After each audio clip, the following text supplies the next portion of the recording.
আল কোরআনে বর্ণিত একমাত্র সাহাবীর নাম হচ্ছে যায়েদ ইবনে হারেসা রাদিয়াল্লাহু আনহু। আমাদের এখানে যে ইয়াং ছেলেরা বসে আছেন সবার জন্যে যায়েদ বিন হারেসা রাদিয়াল্লাহু আনহু মহব্বত, ত্যাগ, ভালোবাসা, জীবন উৎসর্গের এবং জীবনের লক্ষ্য খুঁজে পাওয়ার একটা মূর্ত প্রতীক হতে পারে। একটু মনোযোগের সাথে অংশটা শোনেন, এটা শেষ অংশ। একমাত্র সাহাবী আল কোরআনে বর্ণিত যার নাম আল কোরআনে এসেছে তিনি হচ্ছেন যায়েদ বিন হারেসা রাদিয়াল্লাহু আনহু। তার বাবার নাম হারেসা। ঘটনা এমন ছিল যে ছোটবেলায় তার মা তাকে নিয়ে এক জায়গায় যাচ্ছিলেন। তো আগে তো ওই যে ডাকাতি হতো, জলদস্যুর আক্রমণ করতো না, এরকম তাঁবুর মধ্যে আক্রমণ হয়েছে এবং তার মায়ের কাছ থেকে সন্তানকে কেড়ে নিয়ে চলে গেছে। মায়ের জন্য কত কষ্টকর এটা। সন্তানের মহব্বত, এটা তো বাবা মারাই বুঝবে সন্তানের প্রতি মহব্বত কাকে বলে, সন্তানকে ছেড়ে থাকার কষ্ট, এটা যারা বাবা মা হয়েছেন তারাই তো বুঝবে। তো এদিকে বাবা মা পাগল প্রায়, সন্তানকে খুঁজে পাওয়া যাচ্ছে না, আর দস্যুরা তাকে নিয়ে ওকাস বাজারে বিক্রি করে দিয়েছে। কোন বাজারে? ওকাস। এটা ছিল মক্কায় একটা বাজার, ওখানে মেলা হতো, ওকাস, ওখানে বিক্রি করে দিয়েছে। তো ঘটনাক্রমে তখন তার বয়স মাত্র কত হবে, 8 থেকে 10 বছর। ঘটনাক্রমে তাকে খরিদ করেছেন খাদিজা রাদিয়াল্লাহু আনহা। খাদিজা রাদিয়াল্লাহু আনহার আত্মীয়, খাদিজা রাদিয়াল্লাহু আনহার আত্মীয়। তখন কিন্তু নবী সাল্লাল্লাহু আলাইহি ওয়াসাল্লাম নবুয়ত পান নাই, মানে ওহী আসেনি এখনো, বিয়েও হয়নি এখনো। খাদিজা রাদিয়াল্লাহু আনহার সাথে এখনো বিয়ে হয় নাই। তো তার আত্মীয় তাকে কিনে নিয়ে আসছেন, এনে খাদিজা রাদিয়াল্লাহু আনহার খেদমতে দিয়ে দিয়েছেন। খাদিজা রাদিয়াল্লাহু আনহার সাথে যখন নবী সাল্লাল্লাহু আলাইহি ওয়াসাল্লাম বিয়ে হলো তখন তো তার বয়স 40, আর আমাদের নবী সাল্লাল্লাহু আলাইহি ওয়াসাল্লামের বয়স 25। এটা বাংলাদেশে হইলে বাংলাদেশের মানুষ মেনে নিত না, তালাক করাই ছাড়তো অনলাইনের মাধ্যমে। কথা বুঝতে পারছেন? যদিও দুজন সুখী, যদিও ধরেন দুজন সুখী একে অপরকে পেয়ে। এখন যদি আমাদের এখানে কোনো ভাই 40 বছর বয়সের কোনো মেয়েকে বিয়ে করে, যার নিজের বয়স হচ্ছে 20 বা 25, তো সমাজই ওকে তালাক দেওয়া ছাড়বে, যদিও সে ওই মেয়ের সাথে সুখী। হ্যাঁ, মানে বিয়ে কেন্দ্রিক যত জাহালাত এগুলোই দূর হয় নাই সমাজ থেকে এখনো। রাসূল সাল্লাল্লাহু আলাইহি ওয়াসাল্লামের সাথে বিয়ে হলো, বিয়ে হওয়ার পরে এমন হয় না যে আপনি কাউকে বিয়ে করেছেন এবং তাকে খুব পছন্দ হয়েছে, দুজন দুজনকে পেয়ে সন্তুষ্ট আর কি। তেমন আপনি চান না তাকে কিছু হাদিয়া দিতে, হাদিয়া তোফা দিতে মন চাবে না? হাদিয়া দিয়ে কি আবার কেউ ফেরত নেয়? তো হাদিয়া তোফা দিতে তো মন চাবে। খাদিজা রাদিয়াল্লাহু আনহা হাদিয়া দিচ্ছেন নবী সাল্লাল্লাহু আলাইহি ওয়াসাল্লামকে যে, হে মুহাম্মদ, আমার খুব প্রিয় একজন দাস আছে, আমার খুব প্রিয় একজন দাস আছে, এবং তার চেহারা দেখে আমি বুঝতে পারি যে সে খুব বুদ্ধিমান এবং সে খুব সৎ। চেহারা দেখলে বোঝা যায় না মানুষের? চেহারা কিন্তু কথা বলে, চেহারাও কথা বলে, তবে দেখার চোখ থাকতে হবে, দেখার মতো চোখ থাকতে হবে। গুনাহের চোখ দিয়ে তো কারো চেহারা পড়ার সুযোগই নাই। যেমন আনাস রাদিয়াল্লাহু আনহু, তার জন্য নবী সাল্লাল্লাহু আলাইহি ওয়াসাল্লাম দোয়া করে দিয়েছিলেন না? তার মা দেখেই চিনে ফেলছেন যে হ্যাঁ উনি শেষ নবী, এই চেহারা কোনো মিথ্যাবাদীর চেহারা না।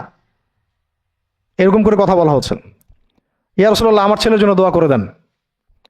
আব্দুল্লাহ বিন সালাম রাদিয়াল্লাহু আনহু ইহুদি ছিলেন, যখন নবীজি মদিনায় গিয়েছেন তার চেহারা দেখেই তিনি বুঝে ফেলছেন যে তিনি শেষ নবী। এই চেহারা কোনো মিথ্যাবাদীর চেহারা হতে পারে না। তো ওই চোখ থাকতে হবে এবং ওই কলব থাকতে হবে পড়ার জন্যে। তো খাদিজা রাদিয়াল্লাহু আনহা হাদিয়া দিয়েছেন যে আমার খুব প্রিয় একজন দাস আছে, যায়েদ। তো নবী সাল্লাল্লাহু আলাইহি ওয়াসাল্লাম এটাকে গ্রহণ করেছেন। হাদিয়া গ্রহণ করে তিনি দেখেন যায়েদ বিন হারেসা রাদিয়াল্লাহু আনহুর তাকদীরটা কেমন হলো। স্থলদস্যুদের হাত থেকে ওকাস বাজার থেকে চলে আসলো কোথায়? খাদিজা রাদিয়াল্লাহু আনহার বাসা, সেখান থেকে নবী সাল্লাল্লাহু আলাইহি ওয়াসাল্লামের সোহবতে। চিন্তা করা যায়? এই তাকদীর তো ইউসুফ আলাইহিস সালামের চেয়েও কম সৌভাগ্যের না। ইউসুফ আলাইহিস সালামের কি হয়েছে? ভাইয়ের ষড়যন্ত্র, সেখান থেকে কূপ, কূপ থেকে রাজপ্রাসাদ, সেখান থেকে জেল, জেল থেকে আবার রাজপ্রাসাদ। তারপরে তো পুরো মিশরের বড় একটা অংশের রাজনৈতিক দায়িত্ব, এবং সেখান থেকেই বনু ইসরাইল পরে আবার মিশরে আসলো। প্রায় অন্য একদিন আলোচনা করবো ইনশাল্লাহ। তো এখানে যায়েদ ইবনে হারেসা রাদিয়াল্লাহু আনহার তাকদীর কেমন? অনন্য সাধারণ, এত এত চমৎকার যে এটা তো ঈর্ষণীয়। আলী রাদিয়াল্লাহু আনহু ছাড়া এমন তাকদীর তো মনে হয় আর কেউ পান নাই, যে নবী সাল্লাল্লাহু আলাইহি ওয়াসাল্লামের ঘরের মধ্যে তিনি সবসময় তার সাথে তার খেদমত করছেন। শুধু তাই না, নবী সাল্লাল্লাহু আলাইহি ওয়াসাল্লাম তাকে নিজের পুত্র বানিয়ে নিলেন। যায়েদ আমার পুত্র, যায়েদ আমার ছেলে। দাস রাখলেন না।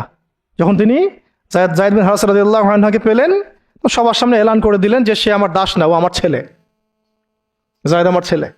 নবী সাল্লাল্লাহু আলাইহি ওয়াসাল্লাম বলছেন যায়েদ আমার ছেলে, বলছেন যে আমি তাকে ভালোবাসি, ও আমাকে ভালোবাসে। অথবা একটা এভাবে আসছে যে আমি তার উত্তরাধিকারী, সে আমার উত্তরাধিকারী। যায়েদ বিন হারেসা রাদিয়াল্লাহু আনহুর লকব ছিল হিব্বু রাসূলিল্লাহ, রাসূল সাল্লাল্লাহু আলাইহি ওয়াসাল্লামের প্রিয় ভাজন, প্রিয় ভাজন। আর যায়েদ বিন হারেসা রাদিয়াল্লাহু আনহুর ছেলের নাম Osama bin Zaid, Osama bin Zaid. Zaid Zaid bin Haritha রাদিয়াল্লাহু আনহুকে একবার তিনি একটা সেনাবাহিনীর কাফেলার দায়িত্ব দিয়েছিলেন। কিছু কিছু সাহাবী একটু আপত্তি করেছিলেন, বয়স কম, আরও যোগ্য সাহাবী আছে। আবার ঠিক ওসামা বিন যায়েদ রাদিয়াল্লাহু আনহুকে যখন নবী সাল্লাল্লাহু আলাইহি ওয়াসাল্লাম শেষে একদম ইন্তেকালের কয়েকদিন আগে জুরফে একটা সেনাবাহিনীর দায়িত্ব দিয়ে পাঠিয়েছিলেন, তখনও কেউ কেউ আপত্তি তুলেছিল যে ওসামার বয়স কম, 19 বছর 20 বছর বয়স, আরো বড় বড় যোগ্য সাহাবী আছে। তখন নবী সাল্লাল্লাহু আলাইহি ওয়াসাল্লাম বলেছিলেন যে ইতিপূর্বে তোমরা যায়েদের ব্যাপারেও আপত্তি তুলেছিলে, আর আজকে তোমরা ওসামার ব্যাপারেও আপত্তি তুলছো। তোমরা জেনে রাখো, তার বাবা এবং সে, মানে যায়েদ বিন হারেসা এবং ওসামা বিন যায়েদ, এই দুজনকে আমি ভালোবাসি। এই দুজন আমার প্রিয় ভাজন, এই দুজন আমার প্রিয় ভাজন। তো যায়েদ ইবনে হারেসা রাদিয়াল্লাহু আনহু এখানে বড় হতে লাগলেন। এক পর্যায়ে তো ওহী আসলো, ইসলাম কবুল করলেন। ইসলাম কবুল করার পরে, ইসলাম কবুল করার আগে একটা ঘটনা ছিল, ওইটা ভুলে গেছিলাম, দেরি হচ্ছে কি? আচ্ছা, ইসলাম কবুল করার আগে একবার তার বাবা মা তার খোঁজ পেয়েছিলেন। হজ করতে আসছেন কিছু মানুষ মক্কায়, তখন হজমরা ছিল বিকৃত, এসে দেখছে যে এই তো যায়েদ। তো ফিরে গিয়ে তার বাবাকে খবর দিছে, যায়েদকে দেখলাম মক্কায়। তো তার বাবা আসছেন হারেসা, ঠিক আছে, এসে চিনতে পারছেন আমার ছেলে। তো মুহাম্মদ সাল্লাল্লাহু আলাইহি ওয়াসাল্লামকে বলেছেন যে আমার ছেলেকে আমি কিছু মুক্তিপণের বিনিময়ে নিয়ে যেতে চাই। তো নবী সাল্লাল্লাহু আলাইহি ওয়াসাল্লাম বলেছেন ঠিক আছে, মুক্তিপণ লাগবে না, আমি আপনাদেরকে আরো সহজ একটা অপশন দিচ্ছি। আপনার ছেলেকে ডাকি, সে যদি আপনাদের সাথে যেতে চায় তাহলে কোনো টাকা পয়সা লাগবে না, এমনি নিয়ে যাবেন। যদি যেতে না চায় তাহলে আমার কিছু করার নেই। তখন তার বাবার সামনে তার ছেলেকে আনা হলো, বলা হলো যে ওনাদেরকে চিনতে পারো? হ্যাঁ, উনি আমার বাবা হারেসা, উনি আমার চাচা, উনি আমার মামা, এভাবে বলছেন। তো তার বাবা বলছেন যে আমার সাথে চলো বাসায়। সরাসরি বাবাকে বলে দিলেন যে আমি আপনার সাথে যেতে পারবো না, আমি মুহাম্মদ সাল্লাল্লাহু আলাইহি ওয়াসাল্লামের সাথে থাকতে চাই। তো বাবা বলছে এ কেমন কথা? নিজের বাবার সাথে যাবা না, নিজের বাবার পরিবারে যাবা না, বাবার ঘরে যাবা না, উনি তো তোমার আপন কেউ না। যায়েদ ইবনে হারেসা রাদিয়াল্লাহু আনহু বলছেন যে আমি তার মধ্যে এমন কিছু দেখেছি যে আপনারা কেউ দেখতে পারবেন না। এটা সম্পর্ক, মহব্বত, এগুলোকে সম্পর্ক বলে, মহব্বত বলে।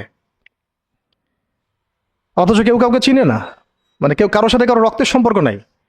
আর নবী সাল্লাল্লাহু আলাইহি ওয়াসাল্লাম তাকে বললেন তখন যে যায়েদকে আমি মুক্ত করে দিয়েছি, যায়েদ আমার দাস না, যায়েদ আমার ছেলে, যায়েদ আমার ছেলে, আমি তার উত্তরাধিকারী, সে আমার উত্তরাধিকারী, আমি তাকে ভালোবাসি।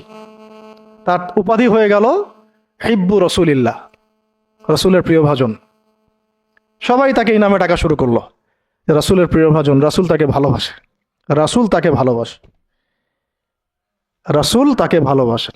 আর আমি বলছি রাসূল কে? সাল্লাল্লাহু আলাইহি সাল্লাম, যাকে আল্লাহ ভালোবাসেন। রাসূল কে? যাকে আল্লাহ ভালোবাসেন। তো এখন যখন নবুয়ত প্রাপ্ত হলেন, তখন আপনারা তো সবাই জানেন যে প্রথম 13 বছর মক্কায় কাটানো হয়েছে। এই প্রথম 13 বছরে যে কি পরিমাণ নির্যাতন সহ্য করতে হয়েছে, এটা ভাষায় প্রকাশ করার কোনো কিতাব পাওয়া যাবে না। আর এটা লেখার মতো কোনো কলম নাই, কোনো হাত নাই। ওইগুলো নিয়ে আমরা ইনশাল্লাহ পরে কথা বলবো। আজকে শুধু একটা দুইটা জায়গা বলতেছি। একটা সফর ছিল তায়েফের সফর। কিসের সফর? এই যে হুট করে শুনলেন তায়েফের সফর। তায়েফের সফরের আগে 10 বছর আছে। এই 10 বছরে এত নির্মম নির্যাতন সহ্য করতে হয়েছে, যেটা তায়েফ পর্যন্ত যেতে রাসূল সাল্লাল্লাহু আলাইহি ওয়াসাল্লামকে বাধ্য করেছে। মক্কার অবস্থা কোন ঠাসা, মানে অত্যাচার হতে হতে হতে হতে এমন একটা অবস্থা, সাহাবীদেরকে চোখের সামনে শহীদ করা হচ্ছে। বেলাল রাদিয়াল্লাহু আনহুকে এইভাবে নির্যাতন করা হচ্ছে। সুমাইয়া রাদিয়াল্লাহু আনহাকে মেরে ফেলা হলো, শহীদ করা হলো।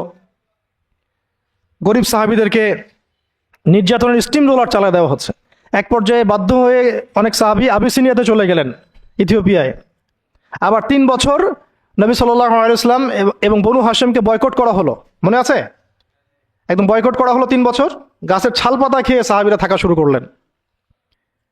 চতুর্দিক থেকে রাস্তা বন্ধ, সামাজিক নির্যাতন, রাজনৈতিক নির্যাতন, গালিগালাজ, আপনজনদের গীবত, তহমত, একেবারে পাথর নিক্ষিপ্ত চলতেছেই চতুর্দিক থেকে। আবু লাহাব, আবু জেহেল, আবু সুফিয়ান সবাই উঠে পড়ে লাগছে, পুরো সমাজ বিরুদ্ধে চলে গেছে। এরকম হালত বোঝার জন্যও ওইরকম সিচুয়েশন ফেস করা দরকার। এটা পড়ি আমরা তো এগুলো পড়ি, এগুলো তো আমরা বুঝি না, উপলব্ধি করতে পারি না, কারণ আমরা এই ফেজগুলো দিয়ে যাই নাই। যারা টুকটাক গিয়েছেন তারা কিছুটা আঁচ করতে পারেন। এরকম একটা অবস্থায় যখন চতুর্দিক থেকে রাস্তাটা বন্ধ মনে হচ্ছে, তখন নবী সাল্লাল্লাহু আলাইহি ওয়াসাল্লাম তায়েফে গিয়েছিলেন, তায়েফের 3টা বড় বড় গোত্রকে দাওয়াত দিতে। উদ্দেশ্য হচ্ছে তায়েফবাসী যদি ইসলাম কবুল করত, তাহলে মক্কার এই কুরাইশদের বিরুদ্ধে একটা বড় সাপোর্ট পাওয়া যেত। ঠিক আছে? এটা কিন্তু একটা হিজরতও, এটাও কিন্তু একটা হিজরত। এর আগে একটা হিজরত হয়েছে আবিসিনিয়াতে, তায়েফেও। এটাতে ওই সাফল্যটা আসে নাই, তায়েফবাসী ইসলাম কবুল করে নাই। পরবর্তীতে আল্লাহ পাক মদিনাবাসীকে কবুল করেছেন। ওগুলো আমরা পরে আস্তে আস্তে আলোচনা আনবো ইনশাল্লাহ। আজকে শুধু এতটুকু বলছি তায়েফের কথাটা। এইখানে সময়টা চিন্তা করবেন, সময়টা ছিল জুন জুলাই মাস, জুন বা জুলাই মাসের মতো অবস্থা। মানে কাঠ ফাটা রোদ বলতে আমরা যা বুঝি, প্রচণ্ড রোদ, প্রচণ্ড গরম, মরুভূমির উত্তপ্ত একটা অবস্থা। এই অবস্থায় মক্কা থেকে তায়েফের ডিস্টেন্স হচ্ছে প্রায় 100 কিলোমিটার, প্রায় 100 কিলোমিটার। যারা তায়েফে গিয়েছেন তারা হয়তো জানবেন, এটা পাহাড়, মাটির নিচ থেকে তায়েফ শহরটা দেখা যায়। এই যে পাহাড়ের গা বেয়ে যে উঠতে হয়, এখন তো গাড়ি আসছে, গাড়ির যুগ, এই গাড়ি দিয়ে উঠতেও এই নিচ থেকে উপর পর্যন্ত 40 কিলোমিটার, পাহাড়ের গা বেয়েই 40 কিলোমিটার রাস্তা এইভাবে সফর করে করে করে করে তায়েফের শহরের উপরে পৌঁছাতে হয়। এই কাজটা নবী সাল্লাল্লাহু আলাইহি ওয়াসাল্লাম তার সময় করেছেন পায়ে হেঁটে, তাও জুন জুলাই মাসের মতো উত্তপ্ত অবস্থায়, গরমের অবস্থায়। এবং এই সফরে নবী সাল্লাল্লাহু আলাইহি ওয়াসাল্লামের সাথে মাত্র একজন সাহাবী ছিলেন। সেই সাহাবীর নাম যায়েদ ইবনে হারেসা রাদিয়াল্লাহু আনহু, আর কেউ না, রাসূলের প্রিয় ভাজন। তাহলে বুঝতে পারছেন কত কত কাছের সম্পর্ক। আর কেউ না, কোনো সাহাবী না, যায়েদ ইবনে হারেসা রাদিয়াল্লাহু। ঠিক যেমন গারে সাওরে কেউ নাই, কোনো সাহাবী নাই, কে আছেন? আবু বকর রাদিয়াল্লাহু আনহু। আয়েশা রাদিয়াল্লাহু আনহা বলতেন মাঝে মাঝে যে যদি রাসূল সাল্লাল্লাহু আলাইহি ওয়াসাল্লাম জীবিত থাকতেন, তাহলে যায়েদ ইবনে হারেসা রাদিয়াল্লাহু আনহুকে মনে হয় তিনি তার পরবর্তী স্থলাভিষিক্ত হিসেবেই ঘোষণা করে দিয়ে যেতেন। এত ভালোবাসতেন তিনি তাকে, মনে হতো যেন যায়েদ বিন হারেসা রাদিয়াল্লাহু আনহুকে তিনি পরবর্তী স্থলাভিষিক্ত করে দিয়ে যাবেন, এত ভালোবাসতেন। যখন যায়েদ বিন হারেসা কোনো সফর থেকে ফিরত, আমি, আয়েশা রাদিয়াল্লাহু আনহা বলছেন, আমি রাসূল সাল্লাল্লাহু আলাইহি ওয়াসাল্লামকে এত, মানে কি একটা বস গ্রিটিংস বলি না আমরা, অভিবাদন, এত ব্যস্ত হয়ে অস্থির হয়ে আলিঙ্গন করতে দেখি নাই যেমনটা যায়েদ বিন হারেসার ক্ষেত্রে তিনি করতেন। বহু সফরে তিনি তাকে পাঠিয়েছেন, সারিয়া অভিযানে। সারিয়া মানে যে সফরগুলোতে আমাদের নবীজি নিজে যান নাই, কিন্তু সাহাবীদেরকে পাঠিয়েছেন কোনো সামরিক অভিযান, এটাকে বলা হয় সারিয়া। আর গাজওয়া হচ্ছে এমন যুদ্ধ যেখানে নবীজি নিজে গিয়েছেন, অ্যাজ এ কমান্ডার উপস্থিত ছিলেন।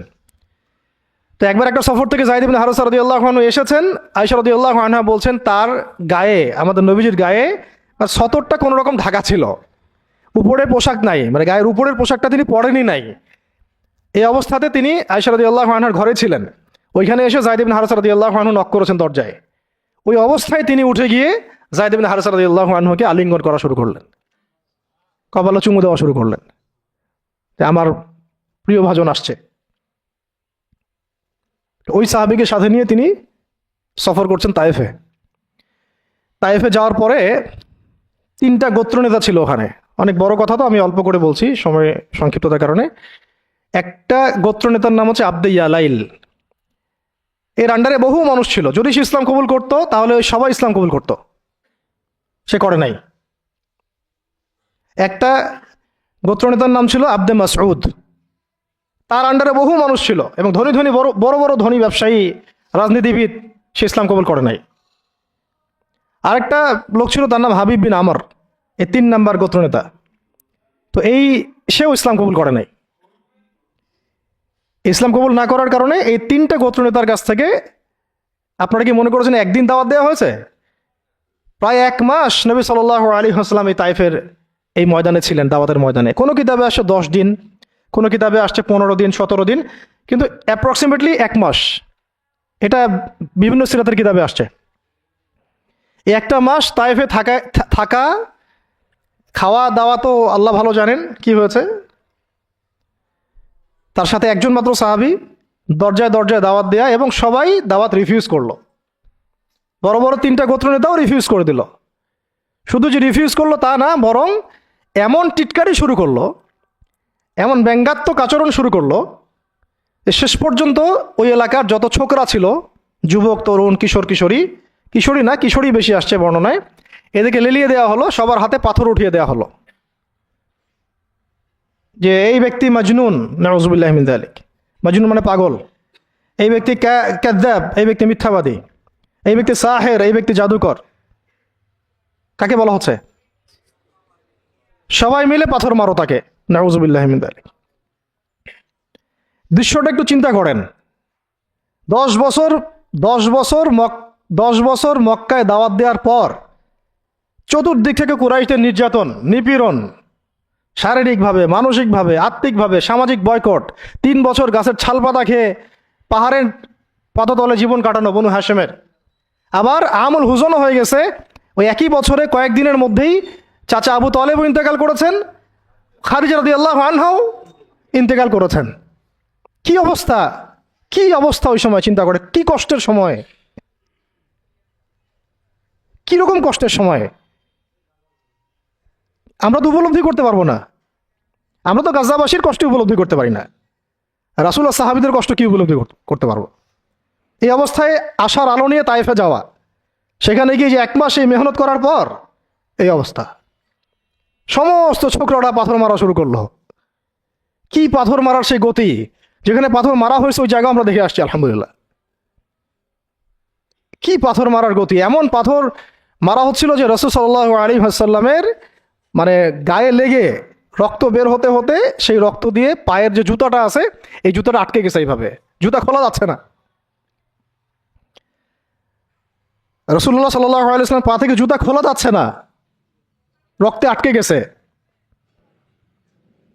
আর মানুষ বলছে পাগল, মিথ্যাবাদী, হ্যাঁ, জাদুকর, জিনে আসর করছে, মানুষ বলতেছে এগুলা। রাজনৈতিক ক্ষমতা চায় মনে হয়, হ্যাঁ, অর্থ চায় মনে হয়, দুনিয়ার জৌলস মনে হয় চায়, আমাদের আমাদের ঐক্য বিনষ্ট করতে আসছে। মারো একে, মেরে বিদায় করো এখান থেকে। কোন পর্যায়ে গেলে মানুষ এই কাজ করতে পারে? কি পরিমাণ ক্ষোভ থাকলে মানুষ এই কাজটা করতে পারে? আর কার এগেনস্টে করছে? আল্লাহর প্রিয় হাবিব, যার জন্য আল্লাহ পাক ফিরদাউস রেখেছেন, মাকামে মাহমুদ রেখেছেন, যার সুপারিশ ছাড়া আমরা মনে হয় না জান্নাতে কেউ যেতে পারবো, অসম্ভব। যার যার সুপারিশ ছাড়া বিচার শুরুই হবে না কিয়ামতের মাঠে, হিসাব নিকাশ শুরুই হবে না, জান্নাত তো বহুত দূরের কথা। জান্নাতের দরজাও খোলা হবে না যিনি আগে না ঢোকা পর্যন্ত। তাকে মানুষ সেভাবে মারা শুরু করলো, রক্ত ঝরতেছে। এই সময়ে এই সাহাবী সাঈদ ইবনে হারেস রাদিয়াল্লাহু আনহু নিজের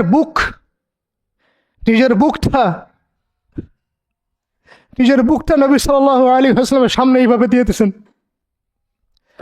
যে যতগুলো পাথর আসবে আমার গায়ে যেন লাগে, আমার নবীর গায়ে না লাগে। বুক যখন থেতলায় গেছে তখন পিঠ দিয়ে দিয়েছেন, ইয়া রাসূলুল্লাহ আপনার গায়ে একটা পাথর যেন না লাগে, আমার পিঠে লাগুক। এই সময়টা চিন্তা করেন, সাহাবীর কথা চিন্তা করেন, তাদের ত্যাগ তিতিক্ষার কথা চিন্তা করেন, ওই সময়ের সবরের কথা চিন্তা করেন। আর তায়েফবাসী নবী সাল্লাল্লাহু আলাইহি ওয়াসাল্লামের আপনজন ছিল। তায়েফের গোত্রে নবী সাল্লাল্লাহু আলাইহি ওয়াসাল্লামের দুধ পান করানো হয়েছিল, হালিমা সাঈদার গোত্র এটা। দূরের মানুষ আপনাকে যখন ভালো মন্দ বলবে আপনার অতটা কষ্ট হবে না যতটা আপনার কাছের মানুষ আপনাকে ভালো মন্দ বললে কষ্ট হবে। যখন আপনার প্রিয় মানুষেরা আপনাকে পাথর ছুড়বে, এই পাথরের আঘাত সহ্য করা এত সহজ না। কাফেররা, ফাসেকরা, জালেমরা, মুশরিক মুনাফিকরা পাথর ছুড়বে, সেই পাথর আপনি সৌভাগ্যের সাথে বরণ করতে পারেন, সেই রক্তক্ষরণে আপনার কষ্ট হবে না। প্রিয় মানুষদের দেওয়া অপবাদ, মিথ্যাচার, গীবত, তহমত, পাথর আপনাকে এত কষ্ট দিবে, এই কষ্টের লোড আপনি সহ্য করতে পারবেন না। আর যদি আল্লাহ পাক আপনাকে সহ্য করার ক্ষমতা দিয়ে দেন, ইনশাআল্লাহ আপনি এমন ব্যক্তি হবেন যে ব্যক্তির হাতে আল্লাহ রাব্বুল আলামিন ইসলামের ঝান্ডা উঠাই দেবেন ইনশাআল্লাহ। এবং ইনশাআল্লাহ যাকে আল্লাহ রাব্বুল আলামিন পুরো কওমের জন্য কবুল করবেন ইনশাআল্লাহ। এবং পুরো শক্তি আপনার সামনে একদিন না একদিন পরাজয় বরণ করবেই, সময়ের ব্যাপার। যায়েদ বিন হারেস রাদিয়াল্লাহু আনহু নিজের বুকটা এইভাবে আগলায় দিয়ে রাখছেন, আমার গায়ে লাগুক কি ইয়া রাসূলুল্লাহ, আপনার গায়ে না লাগে। আজকে আপনি যায়েদ ইবনে হারেসাকে পাবেন কোথায়? কিসের ইসলামী বিপ্লবের কথা বলি আমরা? জামা ইমারা এটা ওইটা, যায়েদ বিন হারেসারাই তো নাই। ওইরকম আখলাকের নেতাও যেমন আমরা পাই না, ওই রকম যায়েদ বিন হারেসাদের মতো আমরা মামুরও তো পাই না।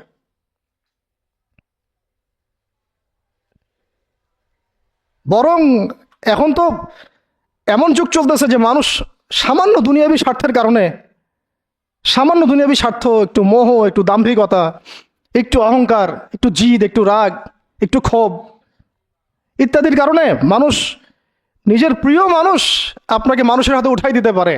সবাই মিলে তাকে পাথর মারো, আমি তাকায় দেখতেছি। সবাই তাকে পাথর মারো, আমি তাকায় দেখতেছি। যেন নিজের প্রিয় মানুষকে পাথর মারলে এটা দেখলে আপনার মনে আরো শান্তি আসতেছে।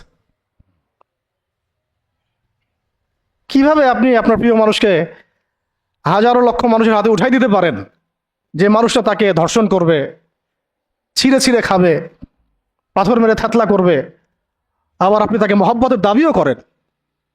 কিসের মহব্বত? মহব্বত কাকে বলে? মহব্বত তো এইটা যেটা যায়েদ ইবনে হারেসা রাদিয়াল্লাহু আনহু করেছেন। এটা কি মহব্বত না? এইরকম মহব্বতের নিদর্শন কি আমাদের মধ্যে আছে?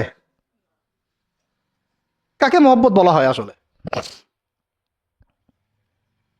আপনারা দৃশ্যটা চিন্তা করেন, এগুলো সিরাতের কিতাবে মওজুদ, পড়েন। নিজের বুকটা তিনি আগলায় দিয়ে রাখছেন। ঠিক এরকমই উহুদের মাঠেও নিজের বুক আগলায় দিয়ে রাখছেন তালহা রাদিয়াল্লাহু আনহু। দূর থেকে একটার পর একটা তীর আসতেছে, ওনার গায়ে লাগতেছে। তীরের আঘাত কি চারটাখানি কথা? সাদ বিন আবি ওয়াক্কাস রাদিয়াল্লাহু আনহু পিঠ দিয়ে রাখছেন, ইয়া রাসূলুল্লাহ আপনার গায়ে যেন না লাগে। তোমরা জীবন্ত শহীদ দেখতে চাও, তালহাকে দেখো। 70-এর বেশি আঘাত তার গায়ে ছিল উহুদের দিন। সাদ বিন আবি ওয়াক্কাস রাদিয়াল্লাহু আনহুকে নবীজি বলছেন যে, হে সাদ, তীর ছুঁড়ো, তোমার জন্য আমার পিতামাতা কুরবান হয়ে যাক। কোন সাহাবীর জন্য নবীজি এমন কথা বলেন নাই যে তোমার জন্য আমার পিতামাতা কুরবান হয়ে যাক, এবং সাহাবীরা বলতেন, ইয়া রাসূলুল্লাহ, আপনার জন্য আমার পিতামাতা কুরবান হয়ে যাক। একমাত্র সাহাবী সাদ বিন আবি ওয়াক্কাস রাদিয়াল্লাহু আনহুর জন্য নবী সাল্লাল্লাহু আলাইহি ওয়াসাল্লাম এই কথা বলেছেন। ওই ময়দানে উম্মে ওমারাও ছিলেন, মহিলা সাহাবী, অনবরত তীর ছুঁড়েছেন রাসূলের গায়ে যেন আঘাত না লাগে। ওই ময়দানে হানজালা ছিলেন, ছুটতে ছুটতে আবু সুফিয়ান পর্যন্ত পৌঁছে গিয়েছেন। ওই অবস্থায় তার শাহাদাত হয়ে গেছে, তাকে মারতে পারেন নাই, উল্টা তার গায়ে আঘাত লেগে গেছিল। গাসাসুল মালাইকা, শহীদ হওয়ার পরে দেখা যায় তার দেহটা মাটি থেকে উপরে উঠে আসে আর দেহ থেকে পানি ঝরতেছে। নবীজি জিজ্ঞাসা করা হলো তার এই হালত কেন? নবী সাল্লাল্লাহু আলাইহি ওয়াসাল্লাম বললেন যে গত রাত্রে স্ত্রীর সাথে ছিল, সে জিহাদের ডাক আসছে, ওই বিছানা থেকে চলে আসছে, বেচারা বিছানা থেকে এখানে চলে আসছে। হানজালা রাদিয়াল্লাহু আনহু শহীদ হয়ে গেছে, ফেরেশতারা তাকে গোসল দিচ্ছেন, এই যে পানি দেখা যাচ্ছে। ওই মাঠে সাদ বিন রবি রাদিয়াল্লাহু আনহু ছিলেন, একদম শেষ নিঃশ্বাস যাচ্ছে তার অবস্থা। আমাদের নবীজি বললেন, সাদ বিন রবিকে খুঁজে বের করো, সে আমার প্রিয় ভাজন, তাকে খুঁজে বের করো। খুঁজতে গিয়ে দেখা গেল যে তিনি এইরকম একটা হালত, 60-70টা আঘাতের চিহ্ন নিয়ে প্রায় যান যাচ্ছে অবস্থা। সাহাবী বললেন, হে সাদ, রাসূল সাল্লাল্লাহু আলাইহি ওয়াসাল্লাম তোমাকে সালাম দিয়েছেন। রাসূল তোমাকে সালাম দিয়েছেন আর জিজ্ঞাসা করছেন তুমি কেমন অনুভব করতেছো এখন? সাদ বিন রবি বলছেন, রাসূলের কাছে আমার সালাম পৌঁছে দিও, আর আল্লাহর কসম আমি জান্নাতের ঘ্রাণ পাচ্ছি এখন। এটা বলতে বলতে তার শাহাদাত হয়ে যায়। আর তিনি বলতে বলতে একটা কথা শেষে বলে গিয়েছিলেন যে আমি চলে যাওয়ার পরে, তিনি আনসারদের নেতা ছিলেন, আমি চলে যাওয়ার পর তোমরা থাকা অবস্থায় যদি মুহাম্মদ সাল্লাল্লাহু আলাইহি ওয়াসাল্লামের গায়ে একটা আঁচড়ও লাগে, তোমরা আল্লাহর সামনে কোনো হুজ্জাত দিতে পারবা না। আমি চলে যাওয়ার পরে যদি মুহাম্মদ সাল্লাল্লাহু আলাইহি ওয়াসাল্লামের গায়ে একটা আঁচড়ও লাগে, তোমরা আল্লাহর সামনে কোনো হুজ্জাত দিতে পারবা না। আর আমরাও তো এখন দুনিয়াতে বেঁচে আছি, আমাদের নবী সাল্লাল্লাহু আলাইহি ওয়াসাল্লামের গায়ে কি না লাগতেছে, আমরা কি বা করতে পারতেছি। কত সাহাবী। একটা কথা বলতে ভুলে গেছিলাম, যায়েদ বিন হারেসা রাদিয়াল্লাহু আনহু, ইসলামের পরে যে ভাই ভাই সম্পর্ক করে দেওয়া হয়েছিল, দিনী ভাই, যায়েদ বিন হারেসা রাদিয়াল্লাহু আনহু দিনী ভাই ছিলেন হামজা রাদিয়াল্লাহু আনহু, সাইয়্যিদুশ শুহাদা। তার হালত আমরা দেখেছি উহুদের মাঠে, এমন সিংহ যার সামনে কেউ লড়াই করতে পারে না। আর আল্লাহর যে সিংহদের সামনে কাফেররা পেরে ওঠে না, পিছন থেকে আঘাত করে, তাকেও পিছন থেকে আঘাত করা হয়েছে। বর্ষা বের হয়ে গেছে নাভির নিচ দিয়ে, ওই অবস্থায় মারতে আসছিলেন তিনি, ওয়াহশী তাকে শহীদ করেছিল।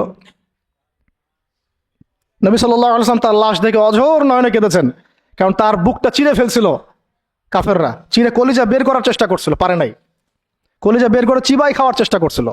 তাহলে কাফেরদের ক্ষোভ চিন্তা করেন, কাফেররা আমাদের ব্যাপারে কি পরিমাণ ক্ষোভ লালন করে, তারা আমাদের ব্যাপারে কি পরিমাণ ক্ষোভ লালন করে, ভিতরে এটা আমরা জানিও না, বুঝিও না। আমরা ওদের সাথে বন্ধুত্ব করতে চাই, ওদেরকে আমাদের নিজেদের আপন মনে করি, ওদের হাতে আমরা আমাদের দিনী ভাইদেরকে উঠাই দিই, বোনদেরকে উঠাই দেই, আপনজনদেরকে উঠাই দেই। হামজা রাদিয়াল্লাহু আনহুর এরকম হালত। তার দিনী ভাই ছিলেন যায়েদ বিন হারেসা রাদিয়াল্লাহু আনহু। বহু ঘটনা আছে, আমি যেটা বলতে যাচ্ছিলাম ওইখান থেকে এদিকে চলে আসছি। এরপরে নবী সাল্লাল্লাহু আলাইহি ওয়াসাল্লাম তায়েফের একটা আঙ্গুর বাগানে প্রবেশ করেন, এত ক্ষতবিক্ষত অবস্থায়। আর পাথরের ঢিলকে আপনারা এত তুচ্ছ মনে করেন না, কিন্তু এটা কিন্তু এত তুচ্ছ বিষয় না, কিন্তু এটা যন্ত্রণাদায়ক বিষয়। আর তার মধ্যে বললাম তার আপন মানুষ, কাছের মানুষ। আঙ্গুর বাগানে যাওয়ার পরে ওখানে আদ্দাস রাদিয়াল্লাহু আনহু, আদ্দাস নামে একজন বাগানের দেখভালকারী ছিল। এই বাগান ছিল আবার উতবা এবং শাইবার, বড় আঙ্গুর বাগান।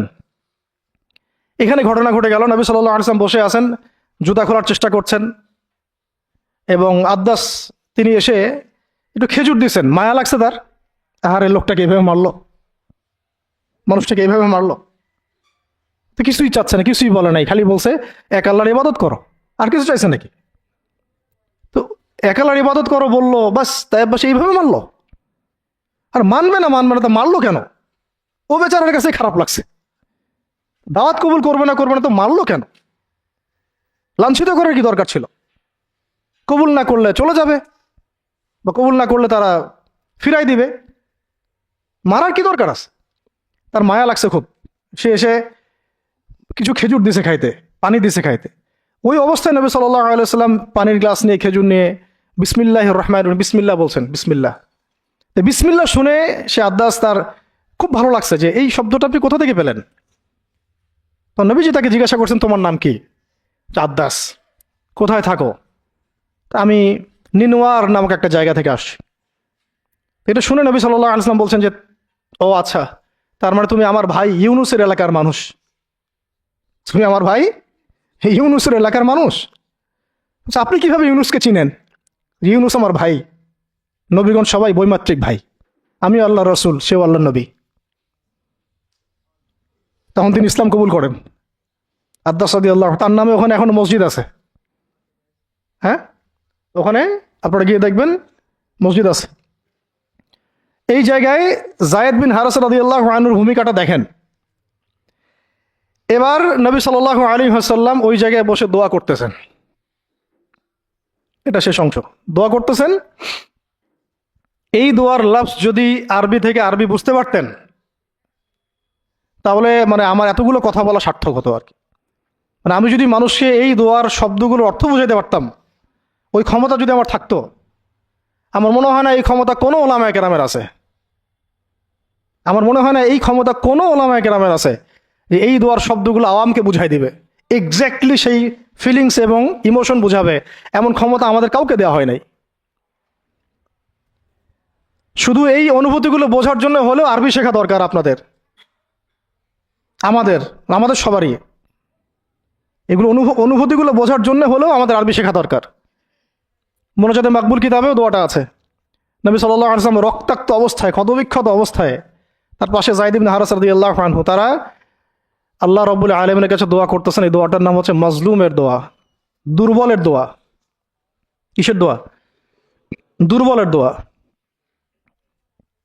দোয়ার শব্দগুলো এমন ছিল, আল্লাহুম্মা ইন্নাকা তাসমাউ কালামি, আল্লাহুম্মা ইন্নাকা তাসমাউ কালামি, হে আল্লাহ, নিশ্চয়ই আপনি আমার কথা শুনছেন। আমাদের নবীজি বলছেন, আল্লাহুম্মা ইন্নাকা তাসমাউ কালামি, আল্লাহ আপনি নিশ্চয়ই আমার কথা শুনছেন। ওয়া তারা মাকানি, এবং আমার যে মাকান, আমার অবস্থা আপনি দেখছেন। ওয়া তা'লামু সিররি ওয়া আলানিয়াতি, আল্লাহ আপনি আমার বাহিরের অবস্থাও জানেন, ভিতরের অবস্থাও জানেন। আমার বাহিরের হালতও আপনি জানেন, ভিতরের হালতও আপনি জানেন, প্রকাশ্য অবস্থা আপনি জানেন, গোপন অবস্থা আপনি জানেন। তা'লামু সিররি ওয়া আলানিয়াতি লা ইয়াখফা আলাইকা শাইউম মিন আমরি, আমার কোনো কাজই আপনার কাছে গোপন না।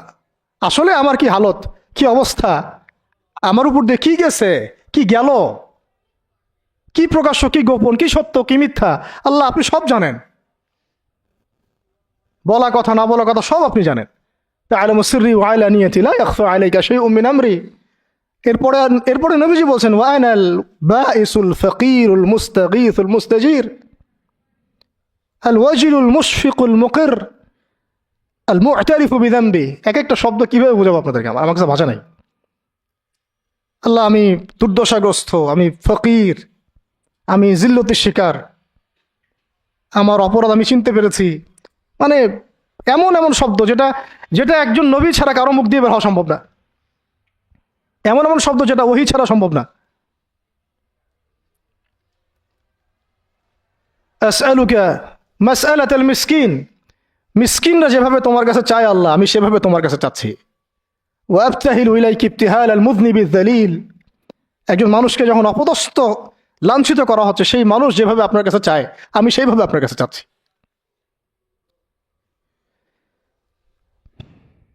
আরো অনেক শব্দ আছে, মাঝখানে লাইন আছে।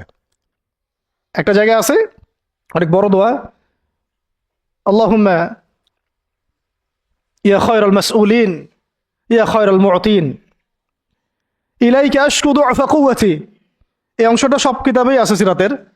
আল্লাহুম্মা ইলাইকা আশকু দুআফা কুওয়াতি, আল্লাহ আমি তোমার কাছে আমার শক্তির অক্ষমতা প্রকাশ করতেছি, মানে আমার যে শক্তি নাই এখন, তাইবাসী আমার সাথে এগুলো করলো, আমার তো শক্তি নাই এখন, আমার এই শক্তির অক্ষমতা আল্লাহ আমি তোমার কাছে প্রকাশ করতেছি।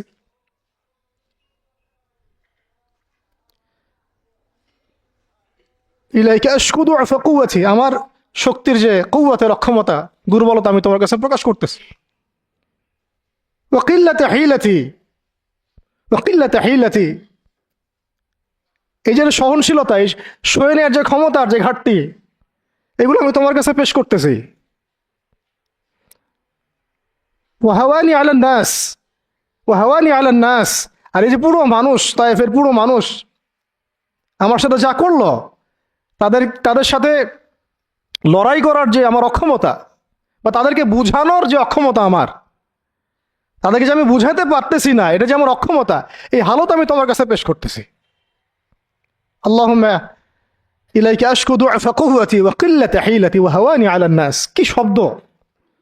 বলছি ইলা মান তাকিলুনি, আল্লাহুম্মা ইলা মান তাকিলুনি, আল্লাহ তুমি আমাকে কাদের হাতে ন্যস্ত করলা, আল্লাহ তুমি আমাকে কাদের হাতে ন্যস্ত করলা। ইলা আদুইন বাঈদিন ইয়াতাহাজ্জামুনি, আমাকে ঘর থেকে এত দূরে এনে, সেই মক্কা থেকে কত দূরে, আমাকে ঘর থেকে এত দূরে নিয়ে এসে আল্লাহ তুমি তোমার শত্রুদের হাতে আমাকে ন্যস্ত করলা। ইয়াতাহাজ্জামুনি, যারা চতুর্দিক থেকে আমাকে পাথর মারতেছে। কি আবেগ দোয়ার মধ্যে, কি ভাষা, কি লফজ! ইলা আদুইন বাঈদিন ইয়াতাহাজ্জামুনি, তুমি আমাকে আল্লাহ ঘর থেকে বের করে এত দূরে নিয়ে আসলা, শত্রুদের হাতে সোপর্দ করলা, তারা আমাকে চতুর্দিক থেকে পাথর মারতেছে।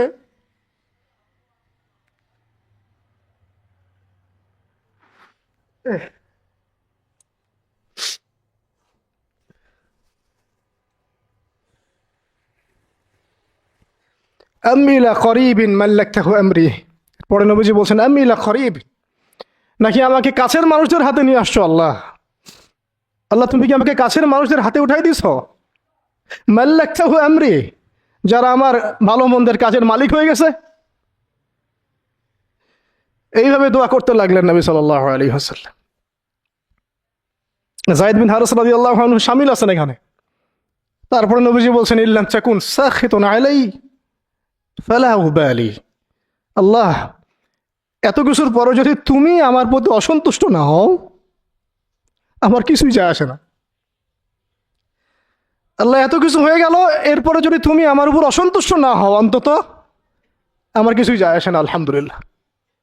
ইল্লাম তাকুন সাখিতুন আলাই ফালা উবালি, তুমি যদি আমার উপর আল্লাহ অসন্তুষ্ট না হও, তোমার কাছে আমি ঠিক থাকতে পারি, তোমার কাছে আমার অবস্থান ঠিক থাকে, আল্লাহ ফালা উবালি, আমি এসবের কোনো কিছুর পরোয়া করি না। কিভাবে বুঝবেন এই ভাষা শব্দগুলো? ঠিক এইরকম শব্দেই দোয়া করেছিলেন খুবাইব রাদিয়াল্লাহু আনহু, যখন তাকে শুলে চড়ানো হবে, এবং তিনি তখন, শুলদণ্ড অনেক কঠিন, জীবন্ত একটা মানুষকে মেরে ফেলা, পিছন দিক থেকে লোহা আছে না, এগুলো এগুলো প্রবেশ করিয়ে মাথা দিয়ে বের করে দেয়। শুলদণ্ড, খুবাইব বিন আদি রাদিয়াল্লাহু আনহুকে শুল দেওয়া হয়েছে। এটা রাজির ঘটনা, সিরাতে পড়বেন, রাজির ঘটনা। ট্র্যাপে ফেলে হত্যা করা হয়েছে। যখন তাকে শুলে দেওয়া হচ্ছে, তখন তাকে বলা হয়েছে যে তোমার জায়গায় যদি মুহাম্মদকে হত্যা করা হয়, তুমি কি খুশি হবা? তোমাকে ছেড়ে দিয়ে যদি মুহাম্মদকে হত্যা করা হয়? বলছেন যে আমার জায়গায় মুহাম্মদকে হত্যা করা তো দূরের কথা, সাল্লাল্লাহু আলাইহি ওয়াসাল্লাম, তার একটা লোম বাঁকা হোক আমি সেটাও চাই না, সেটাও সহ্য করতে পারবো না।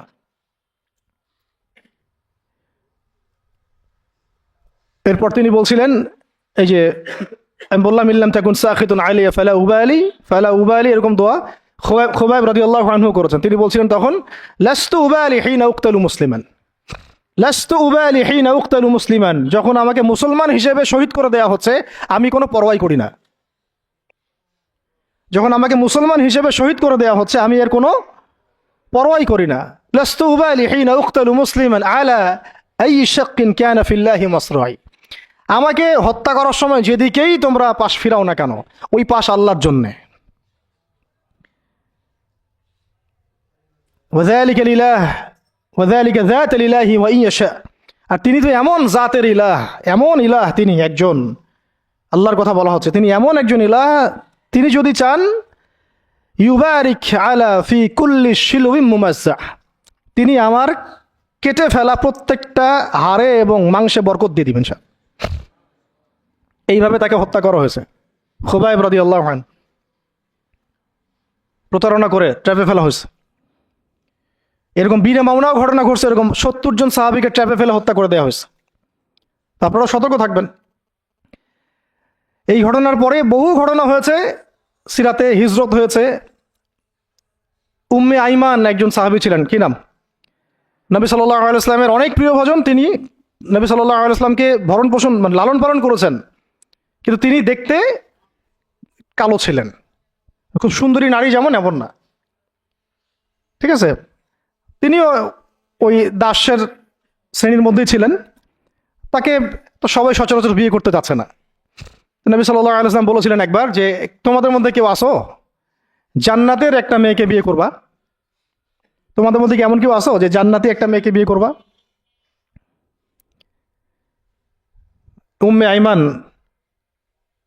হ্যাঁ আমার প্রিয় ভজন উম্মে আইমান, উনি তো এমন সাহাবী ছিলেন, নবী সাল্লাল্লাহু আলাইহি ওয়াসাল্লাম সম্মানার্থে তার সম্মানার্থে চাদরও বিছাই দিছে উম্মে আইমান।